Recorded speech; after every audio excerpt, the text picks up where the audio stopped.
Hello, and welcome to the new episode of Heart of. I'm here with my friend Jay, and we're going to talk about Batman. I think what makes Batman a compelling character is there's an element of tragedy to Batman that I think us as people can respond to, whether it's his own personal tragedy or his own shortcomings in trying to overcome those. For example, Robin. I think Batman needs Robin because Robin is the childhood that he never had, but Robin needs Batman because he's the security that he lost when his parents died. I think we all have something like that in our lives. Jay, thank you for being here. Wow, what an opening. That was, whew. Wow, what a whole, oh my goodness, I forgot my name for a second. Yes, I am Jay. I'm very excited to be here. And wow, what a great, it's really interesting to say that Robin needs Batman for security and Batman needs Robin for the childhood that he doesn't have. I just think it's really interesting that Robin ends up being a crime fighter instead of just a kid at a boarding school that is kind of what was taken away from Bruce Wayne, and instead of giving that to another, he's like, come learn about all this and be on this side with me. Yeah. Well, Robin finds it. Robin had a curiosity. He was going to find it eventually. And I think why Bruce kind of curtails him. There's a great Justice League episode where Wonder Woman's like, oh, Batman, who's got a 12-year-old into fighting crime at the age of 12. And he's like, yeah, so he wouldn't become me. Like, he focuses his anger, because Robin was going to look for this anyway. He saw his parents get murdered. He saw the dude cut the rope. And so I think that was always going to be... He was never going to be normal. I think it's also important, real quick, to think about which Robin we're talking about, because there's multiple Robins that are involved, so you are just talking about who I'm assuming is Dick Grayson, Grayson, yeah. But we also have to take into account people Jason Todd and Tim Drake. So yeah, there is someone who did find it, but then there's also been multiple others that he could have... It shows it doesn't work with all of them. Yeah. But I think specifically with Tim Drake, he needed Batman because, yes, he's the security blanket that he lost when his parents died. Especially, he's used to doing the death-defying stunts with the Flying Graysons. And Batman, there's a great comic called Dark Victory. I don't know if you've ever read it. I don't know if I have. I'm aware of it, but I don't think I've gone all the way through it. There's essentially, it's a Robin's origin. And there's a moment in the comic where they bring him to the mansion, and he's in Bruce's childhood room, and he reaches his hand. He looks in the mirror and he reaches his hand out, and on the other side of the mirror is Bruce staring, like a childhood Bruce staring back at him. And the idea is that was Bruce. That was everything. All those feelings is what Bruce was feeling, and he needed someone to focus it, because not, I think he would have become a Jason Todd. Maybe this is the 2024 educator in me, but it's also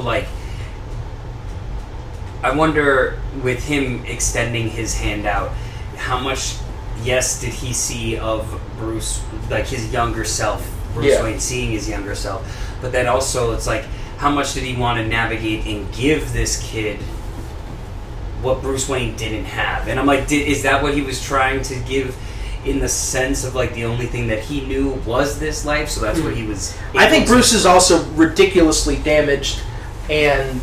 Well, that's what I think we need to talk about more, is the tragedy of Bruce Wayne, getting back to it. Yeah. Because truthfully, that's what I'm thinking about now, is to think of crime fighting or bringing him, Dick Grayson or any of the other Robins children, truly. What do you think was missing from Bruce Wayne to be able to, to go down that path, to feel that taking these children under his wing, even thinking about Barbara Gordon, even moving further than just Robin, thinking about Barbara Gordon or even Damian, his son, later on. Well, Damian's thrown on him. Yeah, Damian's a totally different story, actually. We'll park Damian over in we'll talk about that later. I think the Robin, so you got, it's almost become, I think the tragedy of Batman is also the tragedy of Robin. So you got So it's the tragedy of the Bat Family. We're about to get into. yeah. Well, just focusing on those two. Yeah. So we can like narrow our field. Dick needs him because of his parents' death. Jason was caught stealing rims off the Batmobile, popping them rims. Tim, I'm not as familiar with Tim as much as I know from the animated series where they kind of put Jason Todd's origin on Tim. Because they never did Jason Todd in the animated series. So Tim kind of got like a, what if Jason Todd turned out all right? What if he didn't go? What if he didn't murder people and didn't die by the Joker? And Barbara at that point is kind of like an adult in the animated series. She's more of an adult than the Robins of, well, other than Dick.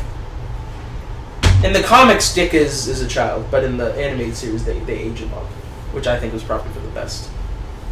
Tim, they're like, do your homework. I don't. You can be Robin when you do your studies. But I think it all comes back to Bruce's childhood. Was Alfred really the parent? Alfred did his best. I'm not trying to Alfred shame. Was Alfred really the best parental figure for Bruce? No, and I think like he was doing his best. I have no qualms with Alfred. I also think it's interesting too. There's such an interesting power dynamic of between the two people of like parent versus employee at a certain point too. So I've always thought about like the difference between Alfred as a parent versus Alfred as his job and like what he was supposed to do, and I think like as we've gotten further in the Batman lore outside of just comics, including the animated and including live action, you start to really see the difference between who Alfred is and even in the series Pennyworth, you see a whole different Alfred explored. So I think it's interesting to think about the difference between a... Well, to me, like Alfred in the Nolan movies, that's a father figure. That's a parent for Bruce. The moment where the log falls on me is like, I'll never give up on you. Mm-hmm. Where Alfred in the Batman movie was more like, he even says like, I wasn't a dad. I didn't know how to do that. I just trained you. And Alfred in the recent Caped Crusader series is someone who's just, he's on the seat of his pants. He's not a father figure, but he's not a trainer. He's just someone that's like, oh God, what can I do? But then, even looking at the animated series, Alfred, Alfred's more of a father figure. But I think he's also like, to me, he's more of a cool uncle. He's got the fun quips. He always knows the right thing to say. He's always kind of on that. Well, Mask of the Phantasm, this is why I think he's a father figure. There's a scene in Mask of the Phantasm where, at the end, spoiler alert, when Andrea is like, when she leaves the locket behind, and Alfred's like, oh, she fell into the pit of vengeance, and I always feared that you would fall into the pit of vengeance. And just the way he like kneels down and puts his hand on his shoulder and is like, it's gonna be all right, son. Like that's more a father figure than just kooky uncle. I think, but that's also one specific moment, and I don't necessarily wouldn't call him the kooky uncle, but he also is the guy with the quips. Yeah. Knows the right thing to say. Oftentimes is not afraid to be like, don't worry about it, or not a don't worry about it, but like I almost told you so. Yeah. And I feel like there's dive at your bottom. Yeah, I feel like want to, sir. I feel like I feel like there's a difference of approach there, and I think even thinking of another Alfred that was fatherly, if we're looking at it in that aspect. No, I was actually going to say Michael Caine, because he does the same thing with the letter for Rachel and stuff like that, the same way of the Phantasm. So I think it's, there are moments that allow for like a father figure. Yeah. Michael Gough, I say, is an embarrassing dad. Because there's a scene where Vicky and they're eating dinner and he talks about the way Bruce was riding a horse for the first time. in the accident. That seems more like a dad thing. Yeah, the Michael Go Alfred's a dad. I ultimately I think what makes. And I mean, if you look at the difference in age too, I think that's one of the things that really starts to show is like the close, kind of like Spider-Man and Aunt May. It's like the further we've gone down the timeline now of they get closer. Just adaptations, they get closer in age now. Like whereas, what we were saying, the Batman's Alfred is maybe 15, 20 years older. Yeah, he's not that much older and than he's, Bruce. And he's definitely not playing a like father figure. He's playing the kooky. You know, he's playing what makes me feel like the uncle that went away to war for a while and came back, and then all of a sudden, like, oh shit, my brother's gone, and I'm stuck with this child. Else. Yeah. I think what makes so to me, comic book characters are modern mythology. Concepts and morality is told through these intricate tales. I think what makes these characters interesting aren't cool fights. That can only last so long before you're like bored. I think it's the what drives them as humans, and I think what makes the idea of the tragedy of Batman is we all have personal tragedy, but it's what we do to overcome. It's the duality inside of us. Do we let it kind of drive us? Do we let it own us? Do we let it control us?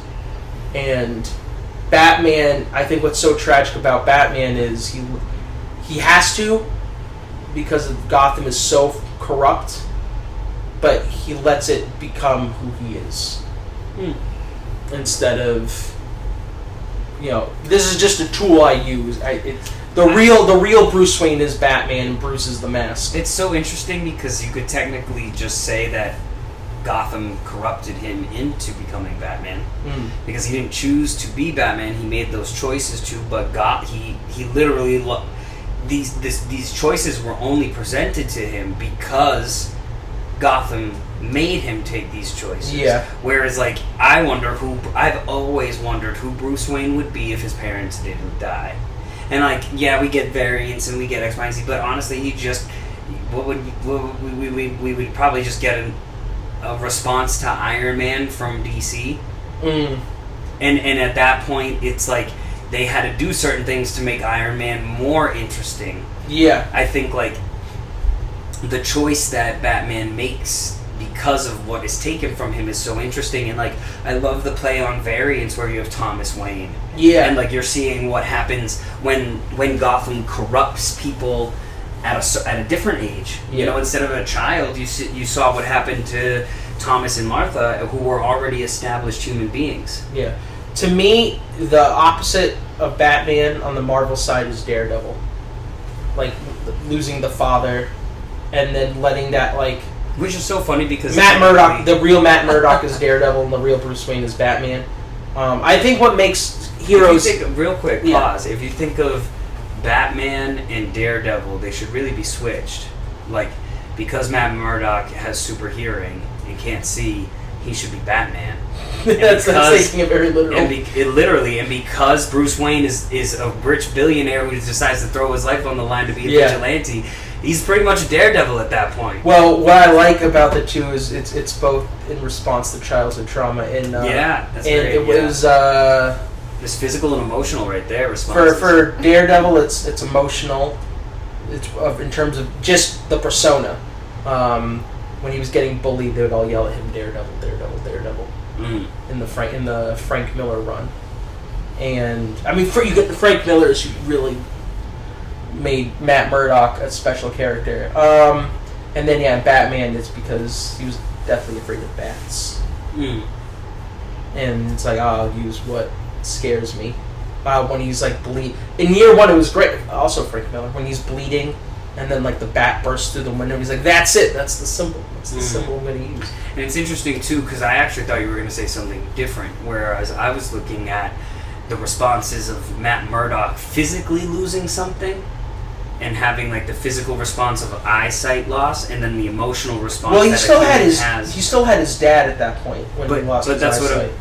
But that's what I'm saying. He lost something physical. Yeah. He lost a sense, and then the emotional part of losing a parent at a young age. Yeah, That's and what I was looking at. already being Which is taunted. No. Well, the children would bully him. But I'm not. I'm Things talking. stack on his. Mike, I'm talking about the difference between Daredevil and Batman. Oh no, I was just adding to your point. Like things stack on stack for Matt. Like he has the physical, he has the emotional, and then Right. he has like then abusive children. Fuck them kids. And damn kids. With Bruce, it's just the loss of parents, where Matt loses so much.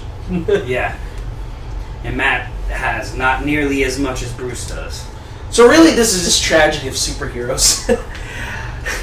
I think those are the heroes that stick around. If you think about it, Spider-Man loses Uncle Ben, Matt loses his dad, Bruce loses his parents, Grayson loses his parents. But that's like the relationship. Iron Man sees how much hurt his weapons are causing, and then obviously his heart almost gets blown out with shrapnel. I think in the comics it was Vietnam, in the movie it's the Gulf War. But there's that element of everyone loses something, and then it's just like, can you rise above that? Can you? It's how you rise above it, because how you rise above it. A supervillain and a superhero story isn't much different. So Yeah, they're skipping a hair away from each other. Yeah, it's not too far. I mean, if you even look at something I've been thinking about is the difference between Jonathan Crane and Bruce Wayne. Because Jonathan Crane loses family early on in life too, and is I think of a family of doctors as well, but I think it's more psychological, and he deals with bullies. He deals with a lot of different things. And they chastise him at the university. They chastise him at the university, and it's like it really just. The only difference is that there was somebody there for Bruce, which feels like Alfred, versus like who would I think his family. Who's there for Jonathan? And I don't think I think in his origin as well there isn't really much that tells about like his family, but I think he was like raised by his grandparents, and his grandparents didn't like him very much either, and then he becomes the Scarecrow. Well, that's what's fascinating about Batman. Everyone else is a reflection of him. So, Interesting. Whether it's Dick being a child and losing that, whether it's Cobblepot, the business side, gone wrong. If like Bruce was megalomaniac and decided, I need to spend all this money and be as corrupt as possible. Two-Face is like the twisted side of justice. That if Batman committed himself complete to like, I'm just ruthless. This is black and white. You're getting fist punched. I don't know what Poison Ivy would be, but I feel like the world is a reflection of Batman in the Batman. What would Poison Ivy's reflection be? I'm almost wondering if it's the idea of like big business pollutants or something like that, because she's always about trying to like terraform the Earth and bring like a new. Oh yeah, a new dawn. A new dawn for plants and. I think it's trying to break corruption and trying to break the corrupt that's already there, but she takes it to a degree that's. You don't think that's Joker though? What would the Joker be? To me, the Joker is just morality. Maybe? One bad day. What happens if you have one bad day? Do you just lose your mind? Do you just lose yourself? Where Batman has the one bad day. The Killing the Joke comic is great because it's like he targets Gordon to prove like all it takes is one thing and you're gonna lose every sense of yourself. But Batman doesn't lose, he just reforges himself. That's the fire he reforges himself in. Where Joker doesn't, and Joker just loses his mind. Yeah. If you're to go by the Killing Joke origin.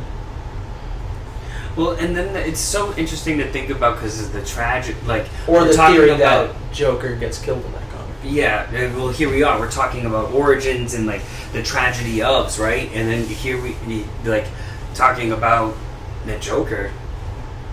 We don't even have a confirmed origin. He does say in that comic. I think it's if I'm gonna have a past, I'd rather be multiple choice. Right, and like the fact that that's his response to what his past is. Yeah.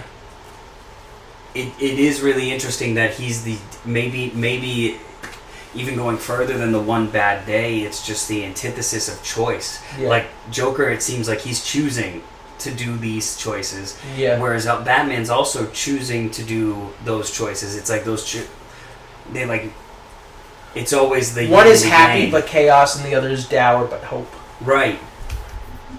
Do you also think that Gotham could survive without a Batman? We'll find out in Joker 2. Well, I think that's the interesting part, right? It's like without a Batman, it goes to chaos, but then at the same time, chaos is ensued and has been stated in fact because of Batman. So, which one is first? But then, well, as we said earlier, Batman only happened because of the chaos in Gotham. Well, so I wouldn't call pre-Gotham Batman chaos. I think it's like a benign disease. It's like a rot that's there, and it's going to continue to fester and be there. And so, and then Batman's almost like an antibody, but it's going to stir up the pot of people because they're so used to things being how they are. So, do you think that if Bruce Wayne also died in that moment, somebody else would have taken up the mantle in Gotham eventually? I think if Bruce Wayne doesn't become Batman, the city just goes on how it is and good people get hurt. So the rot continues. Yeah, the rot just continues. Well, that's the thing. I think that unless someone else loses their mind. isn't chaos a parasite? Isn't it part of the rot? Like at some point, the rot is happening because it's not supposed to be there. It's not supposed to do that. I think it collapses. I think they move on to something else, or they move into a further part of the country. Because what was so great about the Batman movie was showing that Gotham corruption. turns into our cities. I loved how in the Batman movie, it's just a shitty place to live in, and if Batman's not there trying to like, sure, the flood happens because of him. Well, not because of him, but like the flood happens, but like it's starting to like okay, but now it's identified. Now we know what we can do. I think like an argument's been made before that if Bruce just gave money to like the police or something, maybe things would already be better. Or if he gave it to the right people. But Gotham's so this like for Batman to function, the city needs to be as corrupt as it is, because then he could just like this is underfunded or that's underfunded. I can just give them the tools they need. But so are you saying that Batman is keeping the politicians and things like that in line as well? I think he keeps people afraid. But to go back to the tragedy of him, now he's condemned to this life of, that's why he needs the Bat family. Well, and that's an interesting take on a lot of that. But the contradictory nature of Bruce is he's trusting, he cares, but he isn't trusting. He wants to help, but then he pushes you at arm's length. He needs you, but he doesn't need you. He's a walking contradiction. He loves Robin, and he doesn't want him to become like him, but he'll take him out on missions. He wants to protect him, but then he'll like shut him out. It's so interesting that he does not want him to be like Bruce Wayne, but he does want him to be like Batman. Yeah. Even to the point where Dick Grayson becomes Batman. Oh yeah, that's a great run. Grant Morrison's fantastic. So like that's an interesting fact that he does, and he always believes that he is Batman playing Bruce Wayne. Mm-hmm. So it's interesting to me that like he takes Dick Grayson on, he takes Jason Todd, he takes Tim Drake, he takes Stephanie. What's her name? Carrie Kelly. Carrie Kelly, but there's also a Stephanie, isn't there? There is a Stephanie. Thank you, Chelsea. I don't remember what her last name is. Chelsea's here too. Yeah, there is a Stephanie. And but anyway, that's the point. Like, it's an interesting fact that he doesn't want them to ever be like Bruce. He wants them to be like Batman. But he almost like if time doesn't move, because Dick only becomes Nightwing because he gets so frustrated with Bruce. Bruce not being able to move on. Yeah, like why can't we progress it? And then he's like, you know what? I can run Bloodhaven the way I want to run Bloodhaven. I can be the hero I want to be. I'm literally just under your wings. And isn't that such a thing, like, that's such a parental experience? Yeah, like, I need to move from But, the like, nest. It's so like, we have never ever seen how Bruce Wayne and Dick Grayson handle a family matter, except, honestly, the closest I've ever seen it was in the Titans series. Did you ever, I don't know if you've watched it, but, like, they really explored, like, the mental... This is the HBO show? Yeah. Bits and pieces. So it's the first season was interesting because it was back when DC had their own streaming service before HBO bought it. Oh, yeah. And then that was an interesting That's how time. I watched Batman Ninja. They really put it back on once it happened on HBO. They really put some good funding into it, and it's great. But in the second season, they had a whole experience about, like, Bruce Wayne. Oh, losing his mind, but it was like No, it was Tim Drake in Bruce Wayne's parenting to Ah, Tim Drake, okay. and having whole choices on, like, Bruce Wayne being like, is this the right choice? Yeah. To Tim Drake, not Batman. Yeah. And it's really interesting to think about Bruce Wayne as a parent, not Yeah. just that he's taking the parenting status on. He's more than just karate master. Yeah, and it was really cool to see. I definitely think, like, checking that part out. It's Also, interesting. the family dynamic is great in the animated series. So in the continued adventures of Batman and Robin, when the episode, oh my god, Etrigan, when he brings Tim to the auction, and he's like, I'm bored, I want to go home, I want to play video games, and Bruce is like, I'm just trying to culture you, son. Trying to get you out the house. Mhm. Stop playing video games. There's like some nice parental moments, but it seems to only really exist that I see it consistently in the animated series, and I think they already fumbled Robin in the live action movies. I'd love to see them do Robin again. I think Robin is important to the Batman mythology. Mhm. I think he deserves to, if it's the female Robin, I think they deserve to exist. They need, that's a whole different side of Batman that if they want to continue to do Bruce Wayne, it has to happen. So that's what I know. That's what the new Batman movie for the DCU is going to be about. It's going to be the Brave and the Bold. Yeah. But they're skipping over Dick, Tim, Jason, and they're going to go straight to Damian. Yeah. I don't know. I mean, Which I think is interesting because it's going to play in the morality of a different they're going parental. to probably skip past Talia and A Night in the Desert.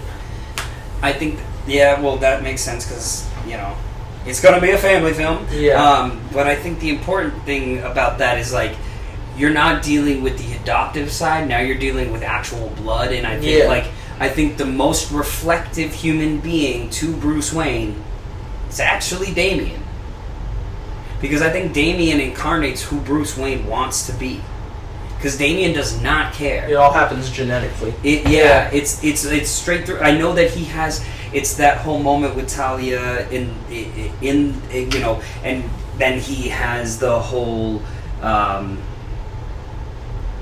He gets trained by the League of Shadows, and that whole aspiration. But it's like that is who Bruce Wayne would be if he was given that opportunity. Yeah. He wouldn't be any different. And that's truly who Damian is to, like, the core. It's like... He didn't have morality. He didn't have Alfred to be his morality. Exactly. It's like if he had... It's a spitting image of it, but it's now we get... Did you ever see Batman Hush? Oh, yeah. My favorite moment is when they're talking and he's sitting there and he has the dog and Damian doesn't talk to Bruce until Bruce acknowledges Titus, and he was like, Damian? Titus. Mm-hmm. And the dog's like, woof. And he's just like, hello, Bruce. Like, hello, father. Like, it's very, like... Yeah. And just the way he sits, and he talks like Bruce when Bruce is alone in the cave. Or when he's just like, if this trollop provides some carnal desires, like, trollop. Yes. You need to update your slang. Right? He talks like an old man, and he's like 15.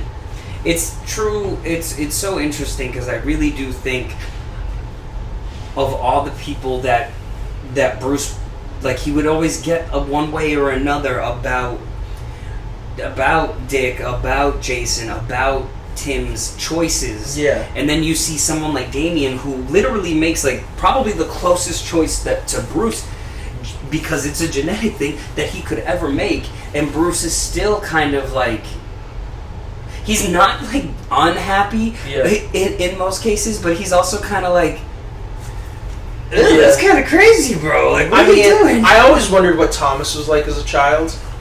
Thomas Wayne? Thomas Wayne was like as a child. Oh, crazy. That's a great thought. But also, in the new series, The Cape Crusader, there's the great moment where Bruce is having a nightmare of his parents' death. You can hear gunshots, and he's crying, and he just wakes, and he has like this blank expression, and he goes to Alfred's room with this blank expression, almost like a serial killer. Mm-hmm. And he opens the door, and he's like, I'm going to get them all, and you're going to help me. And that's all he tells Alfred. He's like, and he closes the door, and Alfred's like, what did I do? What just happened? Do you think sometimes when trauma happens, our responses are if it's so deeply in depth in us that it doesn't matter what sometimes the support system can be, like trauma could utterly crack someone? I don't think it doesn't matter what your support system is. I think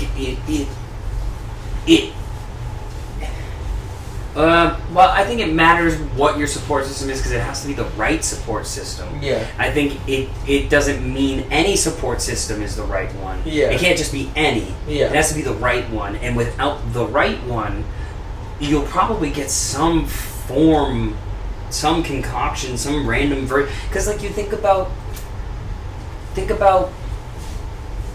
Batwing. Yeah. I'm not as familiar with Batwing. Batwing is gosh, I can't remember his name, but it's Lucius Fox's son. Okay. So he's doing the whole situation out of respect for his father. Okay. Because I'm pretty sure in that timeline, like, Lucius is dead and died. Interesting. Doing the tech for Batman and all that stuff. So he gets his own thing, and if this comes out and there's the comment section say that I'm deeply wrong, I'm gonna go back and do the research immediately. But I think it's an interesting factor of like, sometimes you just jump into it to jump into it. Well, you know, I don't know if you ever played the Telltale Batman games. Oh yeah, Lucius has the daughter that becomes Lucius, right? And then she kind of wringles it out of Batman that like he's Batman, and then he's like, I guess you can help me, and like your dad helped me, but I feel so guilty that I got your dad killed that like I want to keep you at arm's length. Mm-hmm. And again, that's another walking. It's Bruce is such a walking contradiction of I want to save everyone, but I have to do it on my own terms. And I think the big thing, and this is what makes Batman a tough thing, is that like sometimes your way isn't the way that people need to be saved. Sometimes like people bring in a grilled cheese and you need tap shoes, and you're like, what the hell am I going to do with this grilled cheese? You know what? It's a good.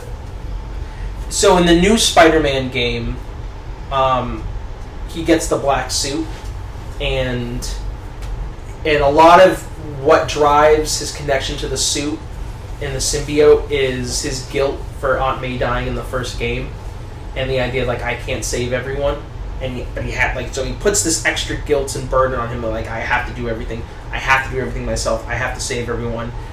I think the Bruce seeing like his parents shot in front of him, and then things go wrong, whether he loses Robin or whether because he sees Robin beat to death with a crowbar and he like fails to save him.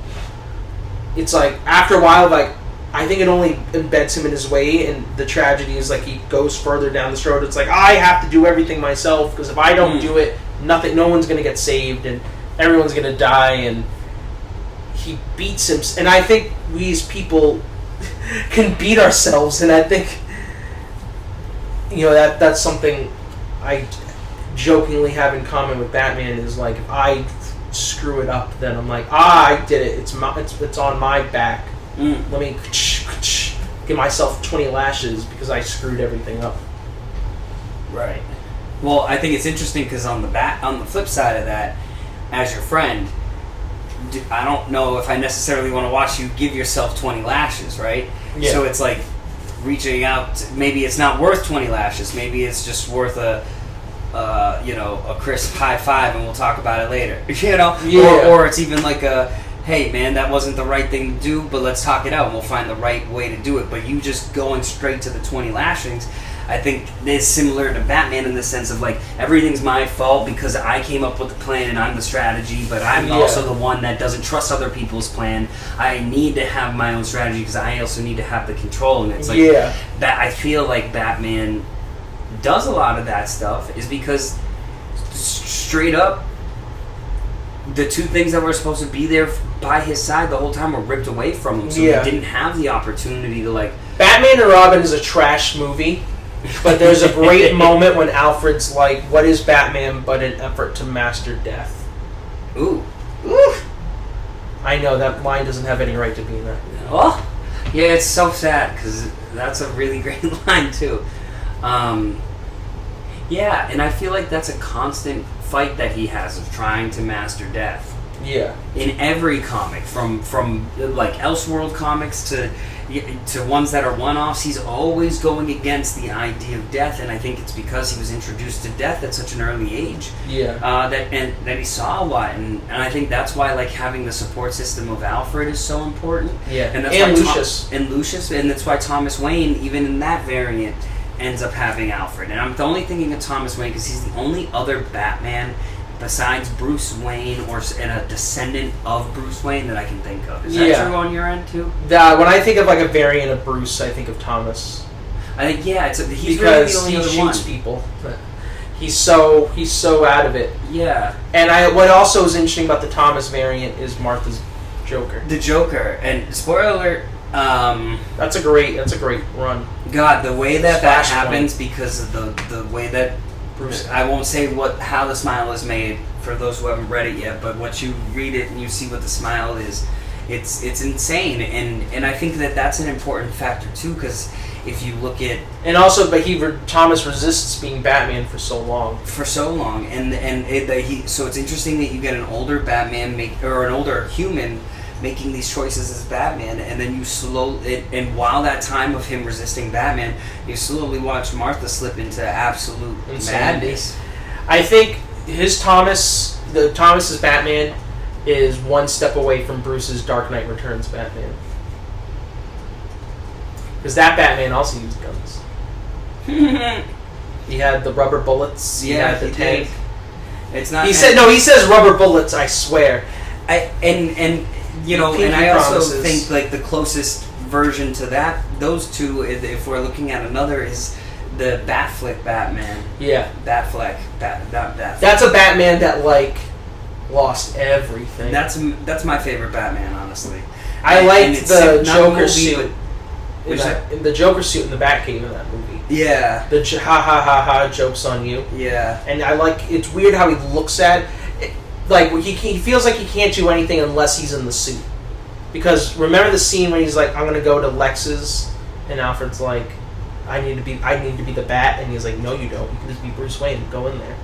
And he's like, no, the Bat can't, and the Bat has to do it, and he's just like, yeah, but Bruce Wayne got invited to the house. Right. Bruce Wayne can go in the house. Batman has to sneak around. He also has a really funny moment. I love those shoes. Well, it's interesting because it's like it's his default. Batman is his default, and he always just feels like he can do. I can't do anything unless I'm in the suit. And it's so interesting because I feel like, just because we're talking Dawn of Justice, it's like I feel like Clark tries to do anything but go into the suit sometimes. Yeah, I was gonna say because he wants to be human. He wants to be like us. You know what's funny with Superman? Just to diverge for Superman a little bit. People say he's not relatable, or like even Batman's not relatable. But I think, again, you don't exist for as long as they've existed and not be relatable in some way. Yeah. I think Superman's relatable because he's an orphan. I think Batman's relatable because he's also an orphan. There's a great panel where they're talking about each other to other people. Batman's talking about Clark to Catwoman, and he's just like, Clark lost his whole world. If he wanted to, he can burn this down. He has no other people. We have no connection to him. Why does he care about us? Because he has an innate ability to like need to do what's right. And then Clark is like, he lost his parents. I would burn the whole world down. But he has an innate ability to do what's right, and that's interesting that they can both see the best in each other. But when it comes to telling each other, I think maybe also with these characters and these mythologies, it's also people, like the idea of like communication's great. Sometimes you don't say what's in your heart until it's too late and it explodes in a way that or you feel like you need to use it as a weapon. Well, I think, and I think like looking at those two again, Batman and Superman wanting to communicate, it's just that. It's like Batman doesn't feel like he can communicate as Bruce Wayne because of what he goes through, and he feels like the only way he can communicate is Batman. Yeah. And Clark feels like he's the exact opposite. I feel like Superman is trying to save us because he doesn't have anybody else. Yeah. This is all he knows, and he could have an innate ability, and he could burn down the whole world if he wanted to, but he just wants the place to belong. Yeah. And I think that's a huge thing that both of them want, is a place to belong. That I think it's interesting that, Dawn of Justice did it in a weird way, but both of their parents' names were Martha. I think it's more than that their parents. I love this movie. It's more to me. It's more than that their parents' names were Martha. It's like that's it. Just on the front, it's the idea of like, I am you, you are me. When you look at someone on the street, they're your brother. Like, we have more in common than we'll ever have being different. And just because you can't see it doesn't mean we don't have something in common. Like, I think it's crazy. It's like wild. And those criminals, their moms were not named Martha. Yeah. No, but I like that idea, and I like how Batman looks at a moment to see how far he's fallen. I like the idea that Batman was the villain in that film. Yeah, and it's funny too because he was the villain while there was still he's so blindsided by hatred of like those mistrust and those he couldn't save. There's the director's cut. My favorite line is "So falls the house of Wayne," where he's like, "I got to take him down, Alfred." And he's just like, "What?" And Jeremy Renner was a great. Not Jeremy Renner. Jeremy Irons was a great Alfred. Yeah, Jeremy Renner. That would be funny. But Hawkeye was a great. Hawkeye Alfred. came through and hit him with the. Hey, Green Arrow was a great Hawkeye. Anyway, Jeremy Irons, I think, is probably my favorite Alfred, which is funny that it connects with. It's not really has nothing to do with the Batman. Like, my favorite Batman movie is the Batman right now. Live action? Yeah, live action. And how about across the board, including animated? Including animated, that's really tricky because to me, that's very easy. I already know exactly which one you're gonna say. You want to say it at the same time? Mask of the Phantasm. Damn it! Why didn't you want to say yes and then we counted together? You just. Hey, you know what's a very underrated Batman show? We can do this one together. You want to say it together? Oh God, I'm nervous. We're gonna say the wrong ones. Hey, if we say the wrong ones, it'll be even funnier. Okay, 3, 2, 1. Batman Beyond. Oh yeah! That would be great. That was great. So Shui. That was Shui. Oh yeah. So Shui. So Shui. Can't believe you just put that. No, but Terry McGinnis is also like the. He's talking about Terry McGinnis and dealing with the older Batman. He is Batman. He is. He's the Batman. But that's another Batman that I was saying, like, that hadn't been touched by Bruce Wayne. There's only one, and even the other variants that are from different timelines. I hate that Terry McGinnis has Bruce Wayne's DNA. I hate that so much. I didn't feel like that was necessary so much because Amanda Waller needs to play God, and on one, I like that idea, but I also hate the idea that, like, why couldn't Bruce just see someone in a kid and be like, you're going to be the next Batman because I need you to be. That's kind of what the Robins were all supposed to be. And it's just interesting to me that that's how they decided to link the two instead of doing a true pass-off like they've been setting up for all these side. You know what's funny? Bruce never tells Terry why he stopped being Batman. Ever? They never really talk about it. They talked about it in They show you, that's what's brilliant about it. They show you him with the gun. No, but he never says, I had a gun and I was going to use it because I was having a heart attack and I couldn't fight. He was just like, I'm too old, I'm too this, I can't be what I was. But he didn't talk about the personal shame of I grabbed a gun and I almost used it because I couldn't stop the dude physically. Mm. That was a great reason why he stopped being Batman. But that's funny. It's interesting that he never talks about it because he can't be open with his feelings.